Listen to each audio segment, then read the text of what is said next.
दोस्तों नमस्कार, स्वागत है आप सभी का अपने चैनल पे अकाउंटिंग बाय आपटे ए+ है, where we get to learn to earn. और मेरा नाम है चारुदत्ता आपटे। दोस्तों आज हम शेयर मार्केट में जो भी कंपनीज लिस्टेड है वो हर एक कंपनी किसी ना किसी सेक्टर को बिलोंग करती है। तो हर एक जो सेक्टर है, फिर वो FMCG हो, बैंकिंग हो, NBFC हो, अदर फाइनेंस कंपनीज हो, फिर इंफ्रास्ट्रक्चर रिलेटेड कोई स्टॉक हो, मैन्युफैक्चरिंग रिलेटेड हो, IT हो, कंज्यूमर डिस्क्रिशनरी हो, वाइट गुड्स हो या फूड इंडस्ट्री हो, दोस्तों हर एक कंपनी का जो कॉस्ट का जो उनका जो स्ट्रक्चर होता है, कॉस्ट के जो उनके लेयर्स होते हैं वो अलग अलग होते हैं। और वो अलग अलग होने से वो जो कंपनीज हैं उनको जब भी हम लोग उनका कॉस्ट स्ट्रक्चर मतलब इनडायरेक्टली जब भी उनका हम लोग प्रॉफिटेबिलिटी एनालिसिस करते हैं, तभी वो profitability is largely dependent on the cost structure. कौन से कंपनी का या कौन से सेक्टर का कॉस्ट स्ट्रक्चर फ्लैट है, कौन से कंपनी का स्ट्रक्चर फ्लेक्सिबल है, कौन से कंपनी का स्ट्रक्चर रिजिड है, दोस्तों ये जानना बहुत ज़रूरी है। क्योंकि नियर फ्यूचर में XYZ कंपनी कैसा परफॉर्म कर सकती है, इसका लार्जली डिपेंडेंस जो कंपनी का कॉस्ट स्ट्रक्चर है उसके ऊपर डिपेंडेंट रहता है। और दोस्तों यही अपना आज का वीडियो का टॉपिक है, बहुत इंपॉर्टेंट टॉपिक है मेरे हिसाब से। भले हम किसी एक दो कंपनी का एनालिसिस का वीडियो स्किप करें, लेकिन ये वीडियो स्किप बिल्कुल मत करना, क्योंकि sector analysis and with in sector a particular company का एनालिसिस इज वेरी इंपॉर्टेंट। क्योंकि एज ए एग्जाम्पल हम सिर्फ एक या दो एग्जाम्पल देखेंगे, but it will clear the basic doubt, it will build up a strong fundamental for analysing the cost structure and the profit structure of other similar such companies. क्योंकि sector wise जो cost का जो structure है वो ज़्यादा change नहीं होगा majority of the times. For example IT company है तो majority of the IT companies का कॉस्ट स्ट्रक्चर सेम रहेगा। मैन्युफैक्चरिंग कंपनी है, कॉस्ट स्ट्रक्चर थोड़ा बहुत ऊपर नीचे होगा। बैंकिंग हो या फाइनेंस हो या NBFC हो, cost structure majority of the companies का सेम रहेगा।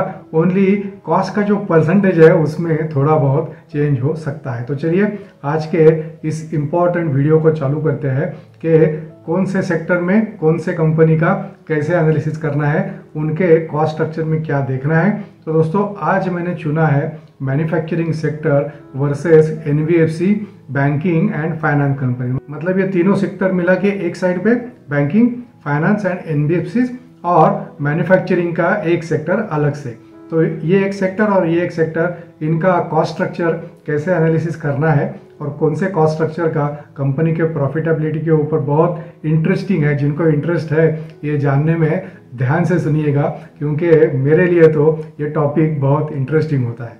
तो आइए वीडियो को शुरू करते हैं। लेकिन एक छोटा सा डिस्क्लेमर दोस्तों, अपना वीडियो मैं जो वीडियो डालता हूँ यूट्यूब पे वो मैं समझो मैंने आज डाला, अगर किसी कंपनी का एनालिसिस के लिए वो वीडियो है दोस्तों, तो आप वो वीडियो कब देख रहे हो, वो टाइमिंग, वो मैंने वीडियो डाला और आपने देखा, इसका जो गैप है वो गैप भी आप जब भी समझो वो वीडियो देख के वो कंपनी के बारे में अगर कुछ आप डिसाइड करने वाले हो तो वो गैप भी देखना। क्योंकि हो सकता है कि कोई इवेंट होने के पहले मैंने किसी कंपनी का एनालिसिस किया हो और वो वीडियो डाला हो, और वो इवेंट होने के बाद अगर आपने वो वीडियो देखा हो तो जो रेट्स या जो एनालिसिस मैंने किया है वो वीडियो में हो सकता है कि उसमें माइनर, मीडियम या सब्सटेंशियल चेंजेस भी हुए रहेंगे।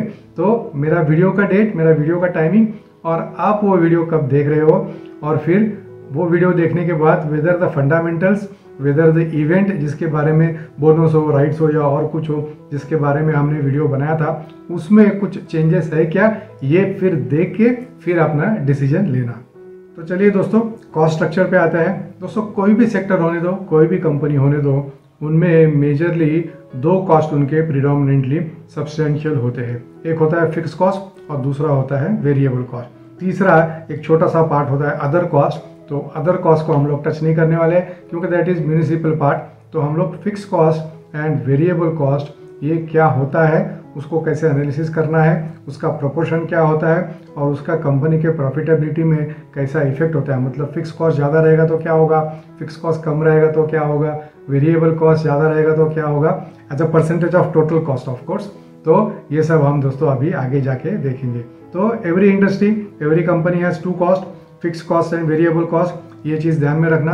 फिक्स कॉस्ट मतलब क्या, कंपनी कुछ कामकाज करे ना करे, वो जो फिक्स कॉस्ट है वो उनको इनकर करना ही पड़ेगा। फॉर एग्जांपल इलेक्ट्रिसिटी एक्सपेंसेस है, for example building, office building का रेंट है, अगर समझो ओन्ड प्रॉपर्टी है तो उसके जो टैक्सेस है, उसका जो मेंटेनेंस का खर्चा है, स्टाफ का सैलरी है, all these majorly broadly fall into fix cost category.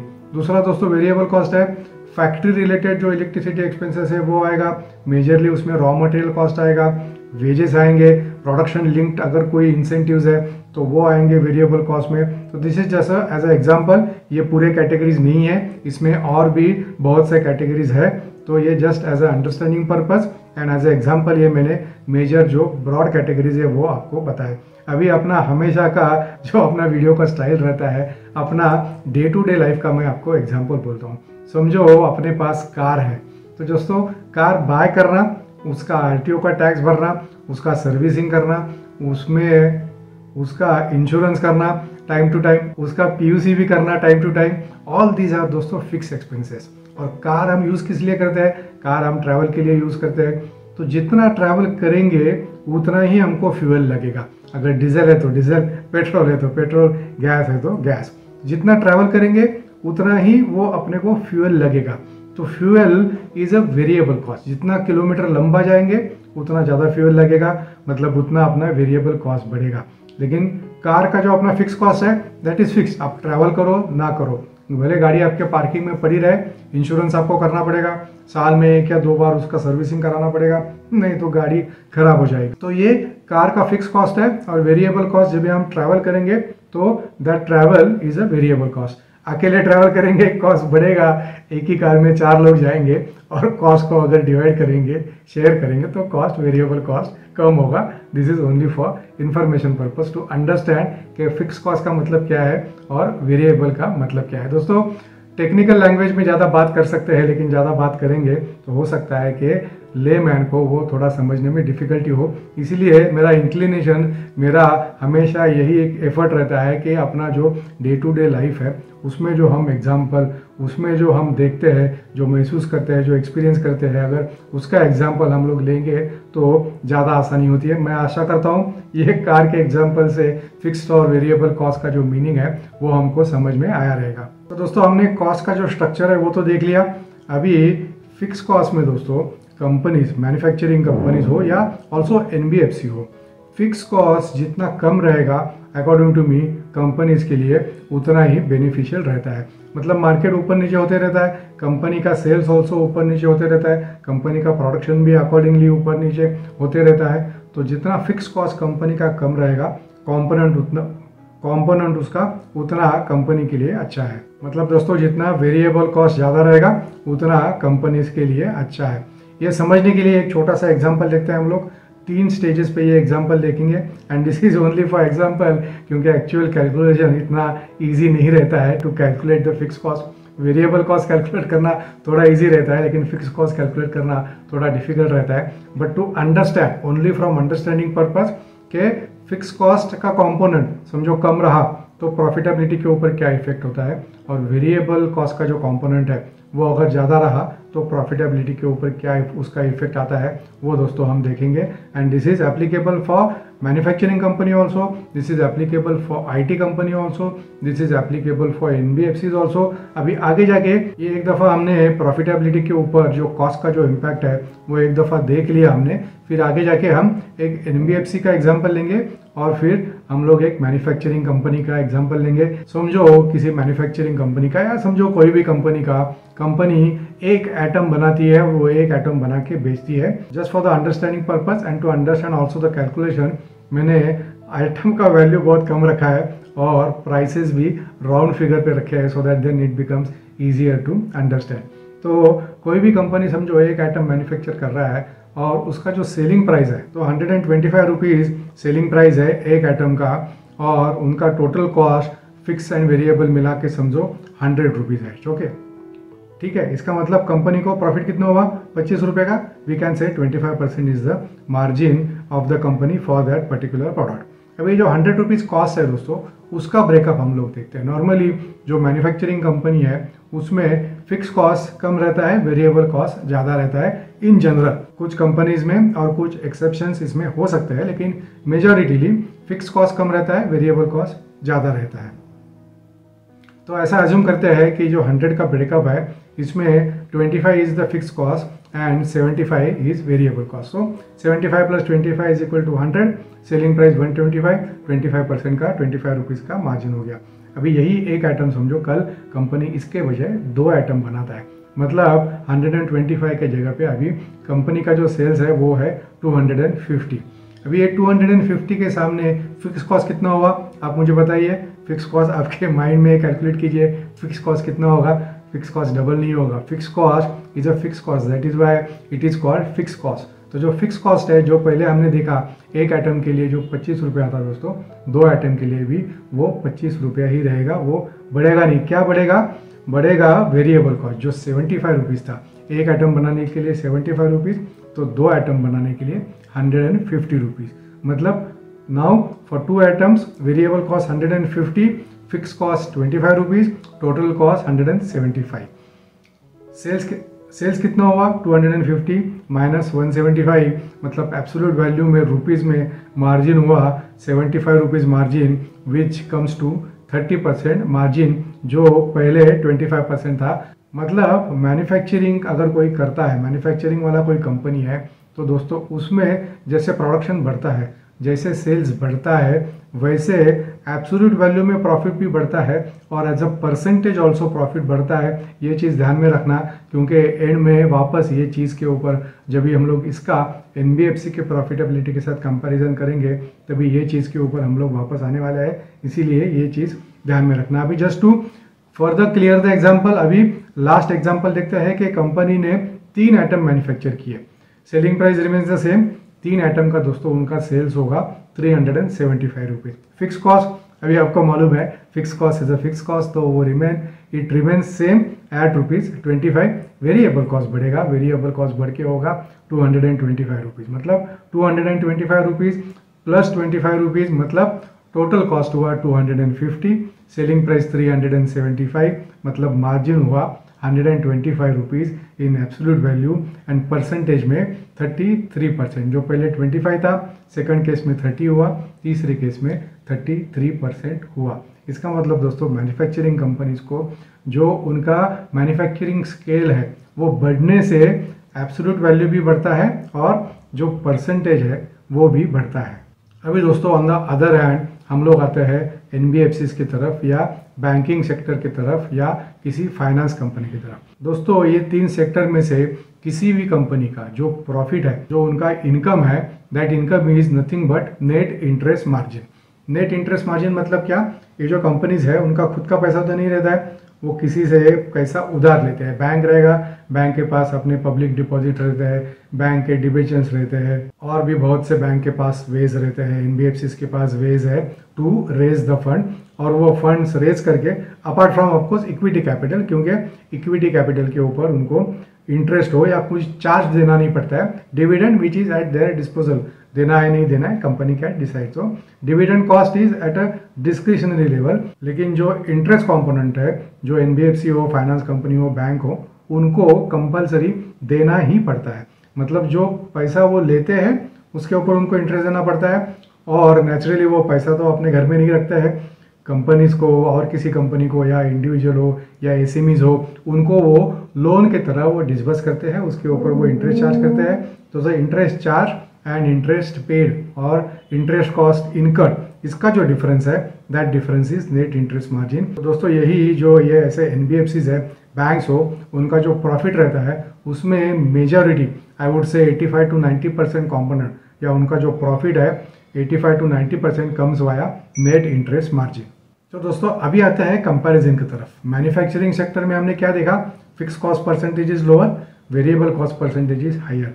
But in case of NBFCs, banks, उनका fix cost percentage is higher, क्योंकि उन्होंने जो पैसा लिया हुआ है, उन्होंने जो पैसा बोरो किया हुआ है, उसके ऊपर उनको इंटरेस्ट देना पड़ता है। सो उनका जो फिक्स कॉस्ट है दोस्तों, उसका जो कंपोनेंट है वो as compare to manufacturing companies would always be substantially higher. ये चीज़ ध्यान में रखना, क्योंकि आधे 1 मिनट में अभी ये चीज़ के ऊपर आएंगे कि उसका प्रॉफिटेबिलिटी के ऊपर इम्पैक्ट कैसे पड़ेगा। तो दोस्तों एनबीएफसी के केस में फॉर एग्जांपल आईआरएफसी, अभी आईआरएफसी का प्रॉफिट हमने देखा, पिछले साल जो प्रॉफिट था उससे ये क्वार्टर में परसेंटेज में भी एंड एब्सोल्यूट वैल्यू में भी प्रॉफिट उनका थोड़ा थोड़ा कम हो रहा है। उसका रीज़न क्या है दोस्तों? उसका रीज़न ये है क्योंकि उनका जो फिक्स कॉस्ट है, फिक्स कॉस्ट का परसेंटेज ज़्यादा होने से क्या हो रहा है कि ग्लोबली और ऑल्सो इंडिया में जो इंटरेस्ट रेट का साइकिल है वह अभी तो पिछले 2 क्वार्टर में फ्लैट है, लेकिन after Covid that interest graph, that interest जो पेड करना पड़ रहा है उसका जो दोस्तों लेवल है वो ऑलवेज बढ़ रहा है। अभी लोन के 2 टाइप होते हैं, एक होता है फिक्स इंटरेस्ट और एक होता है फ्लोटिंग इंटरेस्ट। तो जिनका फिक्स इंटरेस्ट पे ये आईआरएफसी जैसे कंपनी ने जो लोन दिया रहेगा दोस्तों, जो 2-3 साल पहले दिया रहेगा, क्योंकि ये जो फाइनेंस कंपनीज है ये जो लोन देती है वो लॉन्गर पीरियड के रहता है, मतलब कम से कम 10 साल, 15 साल, 20 साल। तो मतलब कोविड के पहले आईआरएफसी जैसे कंपनी ने जो भी प्रोजेक्ट्स फाइनेंस किए रहेंगे तभी का जो इंटरेस्ट रेट था दोस्तों वो इंटरेस्ट रेट कम था, वो इंटरेस्ट रेट पे उन्होंने लोन दिए हुए हैं और अभी interest rate is constantly going up. तो वो कांस्टेंट ऊपर जाने से दोस्तों क्या हो रहा है कि ऐसे कंपनीज का जो इनपुट कॉस्ट है उसमें धीरे धीरे करके बढ़ोतरी हो रही है। ये सिर्फ अंडरस्टैंडिंग पर्पस के लिए है, एग्जैक्ट कितना फिक्स पे है कितना फ्लोटिंग पे है, आईआरएफसी ने भी जो लोन लिया हुआ है उसका इंटरेस्ट क्या है, उसका कॉम्पोजिशन क्या है, ये सब दोस्तों कॉम्प्लेक्स चीज़ें हैं और वो चीज़ों में हम लोग नहीं जाएंगे। Just for the understanding purpose के एनबीएफसीज और फाइनेंस कंपनीज के प्रॉफिट का जो परसेंटेज है, नो डाउट उनका बिजनेस जैसे बढ़ेगा वैसे उनका एब्सोल्यूट वैल्यू प्रॉफिट का भी बढ़ेगा, लेकिन अगर उसका प्रॉफिट परसेंटेज हम लोग दोस्तों देखेंगे तो उसमें ज़्यादा हमको, मतलब पिछले साल 5% था अभी 10% हुआ, ऐसे होने के चांस कम रहता है अनलेस अदर इनकम में there is a substantial income, मतलब प्रोविजन रिलीज हो या ट्रेजरी इनकम बढ़ा हो या और कोई इनकम बढ़ा हो सब्सटेंशियली, तो ही परसेंटेज में उनका चेंजेस होगा। अदरवाइज बिजनेस कितना भी बढ़ने दो, since the fix cost percentage is higher, ये एनबीएफसीज में दोस्तों ऐसे कंपनीज में जो profit as a percentage of their total income जो है दोस्तों that always would remain constant. जो भी परसेंटेज है, समझो XYZ कंपनी का 6% है, तो over a period of time that would remain between समझो 6 to 8%। उसके ऊपर एक्सपोनेंशियल बिजनेस बढ़ा करके वो परसेंटेज बढ़ेगा नहीं, एब्सोल्यूट वैल्यू में बढ़ेगा लेकिन परसेंटेज में नहीं बढ़ेगा। और दोस्तों इसके लिए उसका जो इफेक्ट है वो शेयर के प्राइस में भी कभी कभी दिखता है। And as against that manufacturing companies हमने देखा, मैन्युफैक्चरिंग कंपनी का फिक्स एंड वेरिएबल कॉस्ट, जैसे फिक्स कॉस्ट फिक्स रहता है खाली वेरिएबल कॉस्ट बढ़ता है, तो जब भी उनका मैन्युफैक्चरिंग बढ़ता है, जब भी उनका सेल्स बढ़ता है तो it has exponential positive impact on profits absolute value also and in terms of percentage also, whereas in case of NBFCs percentage more और less remains flat, absolute value में बढ़ सकता है with the increase in the business. ये दोस्तों major difference है in NBFCs, banks, financial companies and manufacturing companies. इसलिए हम लोग देखते हैं दोस्तों कि मैन्युफैक्चरिंग कंपनीज के जो स्टॉक्स है उनमें आफ्टर अ सर्टन पॉइंट जो रनअप आता है वो सब्सटेंशियल और बहुत जोरों का और बहुत फास्ट रहता है एज कंपेयर टू एनबीएफसीज। कैसे है वो एग्जाम्पल से मैं अभी आपको बताता हूँ। और दोस्तों वहाँ जाने के पहले फिर एनबीएफसी सेक्टर खराब है क्या या ओनली मैन्युफैक्चरिंग सेक्टर पे फोकस करना है क्या?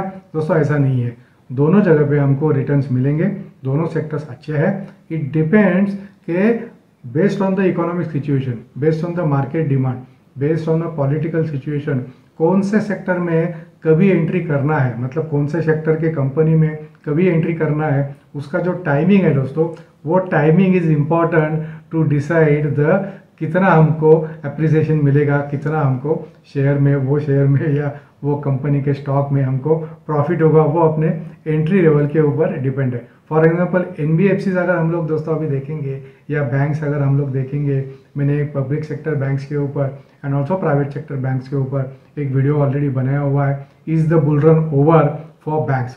ये मैंने दोस्तों इसके लिए बोला था क्योंकि कोविड के बाद और उसके पहले there was a sharp up move in NPS. वो एनपीएस अभी धीरे धीरे कम हो रहा है और मेजॉरिटी ऑफ द एनपीएस का अभी रेजोल्यूशन हुआ है या फास्टर रेट पे हो रहा है, तो उसका बेनिफिट दोस्तों जो बैंक्स के प्रॉफिट्स है उसमें ऑलरेडी आ चुका है।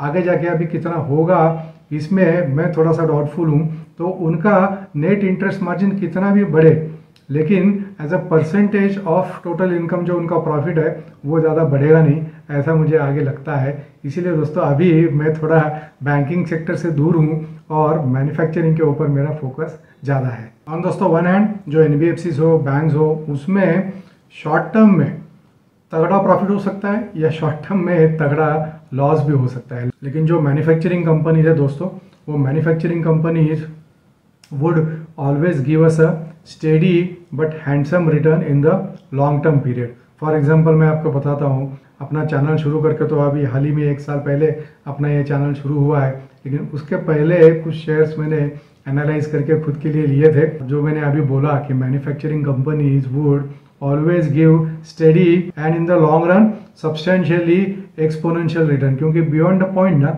एक लेवल ऐसा आता है कि जहाँ पे ये जो मार्केट एक्सपर्ट्स है सब लोग वो बोलते हैं कि that is a breakout level. तो एक दफ़ा ब्रेकआउट लेवल आ गया, फिर कितना ऊपर चला जाएगा, स्काई इज़ द लिमिट। मैं 2-3 एग्जांपल आपको बताता हूँ।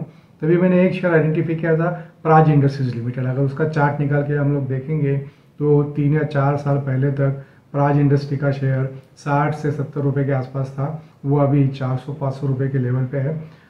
उसमें स्टडी इंक्रीज था, 60-70 रुपये पे वो ऑलमोस्ट 2 से 3 साल कांस्टेंट था।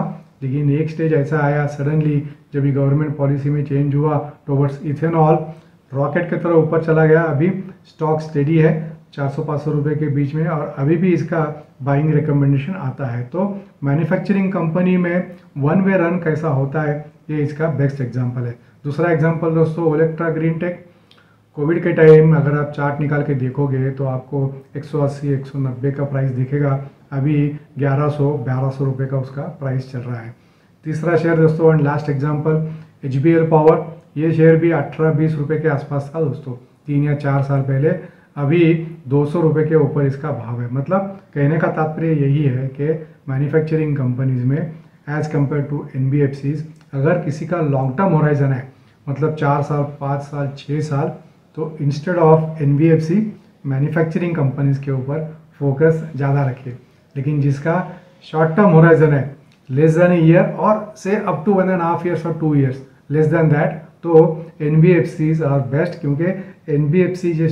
क्योंकि NBFC और बैंकिंग कंपनीज के जो शेयर्स है उसमें फ़ायदा नुकसान दोनों साइड पे फास्ट मिलेगा, क्विक एक्शन मिलेंगे। मतलब वो होता है ना चट मंगनी पट ब्याह, वैसे NBFC और बैंकिंग सेक्टर के शेयर्स में मुझे होते हुए भी दिखता है। लेकिन मैन्युफैक्चरिंग में जो लॉन्ग टर्म इन्वेस्टर्स है और अगर कोई अच्छा शेयर या कोई फंडामेंटली स्ट्रॉन्ग शेयर जो आगे जाके अच्छा करेगा, फॉर एग्जांपल समझो इंफ्रा रिलेटेड कोई स्टॉक है, रेलवे रिलेटेड कोई स्टॉक है या FMCG रिलेटेड कोई स्टॉक है, तो दोस्तों ऐसे स्टॉक आगे जाके अच्छा करने वाले हैं। तो लॉन्ग टर्म होराइजन के लिए ऐसे मैन्युफैक्चरिंग सेक्टर्स के ऊपर फोकस ज़्यादा करें।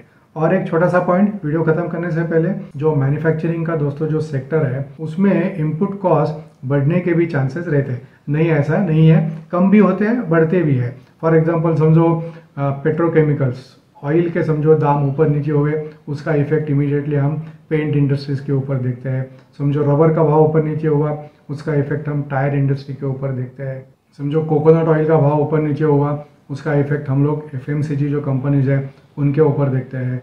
लेकिन दोस्तों NBFC और मैन्युफैक्चरिंग कंपनी में एक मेजर डिफरेंस ये है कि जो मैन्युफैक्चरिंग कंपनीज है on their own they can decide whether to pass on this cost increase to its consumers और नॉट। समझो ऑयल का भाव बढ़ा और इसीलिए पेंट कंपनीज का इनपुट कॉस्ट भी बढ़ा, तो हम लोग देखते हैं कि पेंट कंपनीज अपने दाम बढ़ाते हैं। वैसे ही टायर के दाम भी बढ़ते हैं, वैसे ही शैम्पू हो, साबुन हो, उसके भाव भी बढ़ते हैं। तो it is easier for manufacturing companies to pass on the cost to its consumers. लेकिन जो बैंक्स है, जो फाइनेंशियल कंपनीज है, उनका इनपुट कॉस्ट हर क्वार्टर ऊपर नीचे होने के चांसेस रहते हैं based on the RBI policy, based on the global market situation. लेकिन उनके लिए इतना ईजी नहीं होता है to pass on this increase to its consumers.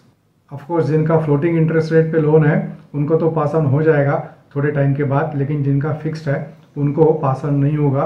तो जो NBFCs है उनको cost increase they are able to pass on partially, but जो मैन्युफैक्चरिंग है they can at their own discretion can pass on the entire cost to its consumers.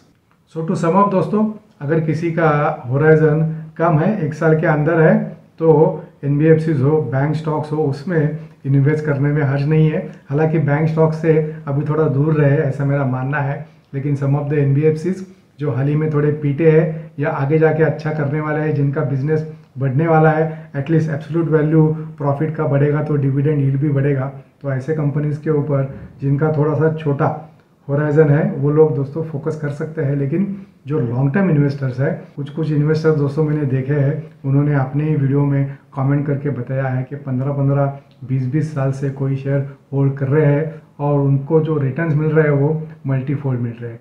तो जो लंबे समय के इन्वेस्टर्स हैं दोस्तों, NBFCs में, मतलब ये जो फाइनेंस सेक्टर है उसमें इन्वेस्टमेंट कर सकते हैं, लेकिन मेरे हिसाब से उसमें थोड़ा एक्सपोजर कम रख के जो अच्छे मैन्युफैक्चरिंग कंपनीज है उसमें अगर एक्सपोजर और उसमें अगर अपना इन्वेस्टमेंट ज़्यादा रखेंगे तो लंबे समय के लिए डेफिनेटली एक्सपोनेंशियल रिटर्न्स हमको मिलेंगे, क्योंकि मैन्युफैक्चरिंग कंपनीज का प्रॉफिट परसेंटेज भी बढ़ता है with the increase in the sales, and जो एब्सोल्यूट वैल्यू है वो भी बढ़ता है। तो दोनों साइड पे मैन्युफैक्चरिंग कंपनीज की बल्ले बल्ले होती है। तो दोस्तों ये था अपना आज का वीडियो। मैं आशा करता हूँ वीडियो आपको पसंद आया रहेगा। लेकिन दोस्तों वीडियो खत्म करने से पहले चलिए कमेंट शाउट आउट सेक्शन में जाते हैं और 2-3 कमेंट जो मुझे पसंद आए वो कमेंट देख के आज के वीडियो को खत्म करते हैं। So thank you very much once again.